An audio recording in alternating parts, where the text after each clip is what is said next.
നമസ്കാരം. ഞാനിന്ന് നിങ്ങളോട് പറയുന്നത് ചീരകൃഷി വളരെ എളുപ്പത്തിൽ ചെയ്യാവുന്ന ഒരു രീതിയാണ്. കുട്ടികൾക്കെന്നോ പ്രായം ചെന്നവർക്കോ ആർക്ക് വേണമെങ്കിലും പ്രത്യേക ജോലി ഭാരമൊന്നുമില്ലാതെ കൂലിച്ചെലവില്ലാതെ വളരെ ഈസി ആയിട്ട് ചീര കൃഷി ചെയ്തെടുക്കാവുന്നതാണ്. നമ്മുടെ വീട്ടിൽ ആവശ്യമായ ചീര നമ്മുടെ വീട്ടിൽ തന്നെ ആർക്കും ഉൽപ്പാദിപ്പിക്കാം. വളരെ നിസ്സാര ചിലവോടുകൂടിയാണ് ഞാൻ ഈ ചീര കൃഷി ചെയ്തിട്ടുള്ളത്. എനിക്കിവിടെ കാണാം, ഇത് 22 ദിവസമേ ആയിട്ടുള്ളൂ ഈ ചീര ഇതിൽ നട്ടിട്ട്. ഇത് സാധാരണഗതിയിൽ നടുന്നതുപോലെ പറിച്ചു കൊണ്ടുവന്ന് ഓരോ ചീരയും നടുകയല്ല ചെയ്തിട്ടുള്ളത്. ഇതൊരു പ്രത്യേക രീതിയിൽ വിതയ്ക്കുകയാണ് ഉണ്ടായത്. അതെങ്ങനെയെന്നുള്ളത് ഞാൻ പിന്നാലെ പറയാം.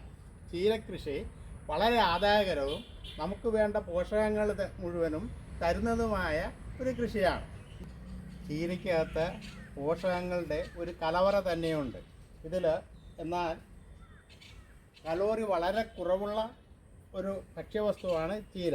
നമ്മുടെ വീടുകളിൽ നമ്മൾ ഉപയോഗിക്കുന്ന ഇലക്കറികളിൽ ഏറ്റവും ഗുണമേന്മയുള്ള ഒന്ന് ചീര തന്നെയാണ്. അതുകൊണ്ട് ചീര നമ്മുടെ വീട്ടാവശ്യത്തിനായിട്ട് നമുക്ക് തന്നെ കൃഷി ചെയ്യാം. അതെങ്ങനെയാണ് കൃഷി ചെയ്തത്, എങ്ങനെയാണ് ഈസിയായിട്ട് വളർത്തിയത്, ഇവിടുത്തെ പ്രത്യേകത ഇത് വലിയ ചിലവൊന്നുമില്ലാതെ വളരെ സിമ്പിളായിട്ട് വളർത്തിയെന്നുള്ളതാണ്. അതെങ്ങനെയാണെന്നുള്ളത് ഞാൻ വിശദീകരിച്ചു തരാം. ചീരയരി വിതയ്ക്കുന്നതിനായിട്ട് ആദ്യം തന്നെ മണ്ണ് കിളച്ച് ഒരു തടമുണ്ടാക്കിയിട്ടുണ്ട്. ആ തടത്തിൽ ചീരയരി വിതയ്ക്കുന്നതിന് മുമ്പായി നമ്മുടെ വീട്ടിലുള്ള ഏതെങ്കിലും ഒരു വളം ഇട്ട് കൊടുക്കാവുന്നതാണ്. ചാണകപ്പൊടിയോ കമ്പോസ്റ്റോ മറ്റേതെങ്കിലും വളമാകാം. ഇങ്ങനെ ഇട്ട് കൊടുത്തതിന് ശേഷം അതിൻ്റെ പുറത്ത് വീണ്ടും മണ്ണിട്ട് മൂടി നനച്ചിട്ട് വേണം വിത്ത് പാകാൻ. ആ വിത്ത് പാകുന്നത് എങ്ങനെയാണെന്ന് നമുക്ക് കാണാം. ചീരയുടെ അരി വിതയ്ക്കുന്നതിന് ഒരു എളുപ്പമാർഗ്ഗമാണ് ഇവിടെ കാണിക്കുന്നത്. അതായത് ചീരയരി മണലുമായി കൂട്ടിക്കലർത്തി അത് വിതയ്ക്കുകയാണ് ചെയ്യുന്നത്. അങ്ങനെ ചെയ്യുമ്പോൾ കൂലിച്ചെലവ് കുറഞ്ഞു കിട്ടും, ജോലിഭാരം കുറഞ്ഞു കിട്ടും. ഇങ്ങനെയുള്ള കുറേ ഗുണങ്ങളുണ്ട്. ഇങ്ങനെ വിത്ത്, ചീരവിത്ത് ഇതുമായി മണലുമായി കലർത്തി ഇങ്ങനെ വിതറിക്കൊടുക്കുകയാണ് ചെയ്യുന്നത്. അതുകൊണ്ട് ആനുപാതികമായിട്ട് എല്ലായിടത്തും തന്നെ അതിൻ്റെ വിത്തുകൾ വീഴുന്നുണ്ടാവും. അതുകൊണ്ട് ഒരേപോലെ എല്ലായിടവും കിളിർക്കും. ഇത് പറിച്ചു വയ്ക്കുന്നത് മൂലമുള്ള കൂലിച്ചെലവുകൾ നമുക്ക് വളരെയധികം കുറഞ്ഞു കിട്ടുന്നുണ്ടാവും. ഈ അരി വിതച്ചതിന് ശേഷം നമ്മൾ വരണ്ടി കൊണ്ട് ഇങ്ങനൊന്ന് വരണ്ടി കൊടുക്കണം. അതിൻ്റെ വിത്തുകൾ മണ്ണിനടിയിലോട്ട് പോകുന്നതിന് വേണ്ടിയാണ് ഇങ്ങനെ വരണ്ടി കൊടുക്കുന്നത്.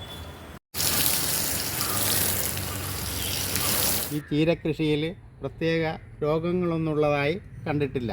എന്നാൽ ചില ശലഭങ്ങൾ വന്ന് മുട്ടയിട്ട് പുഴു വിരിഞ്ഞ് അത് തിന്ന് നശിപ്പിക്കാറുണ്ട്. അങ്ങനെയുള്ള ഇലകളിൽ നമ്മൾ നുള്ളിക്കളയും, അതെടുത്ത് പുറത്ത് കളയുകയാണ് ചെയ്യുന്നത്. ഇവിടെ ഒരു പുഴു കാണാം, ഏതോ ശലഭം മുട്ടയിട്ടിട്ടുള്ളതാണ്. ഇത് നമ്മളിങ്ങനെ ആ ഇല നുള്ളിക്കളയും. ഈ കൃഷി രീതി നിങ്ങൾക്ക് ഇഷ്ടമായി എന്ന് ഞാൻ വിശ്വസിച്ചോട്ടെ. നല്ലൊരു വീഡിയോയുമായി നമുക്ക് വീണ്ടും കാണാം. നന്ദി, നമസ്കാരം.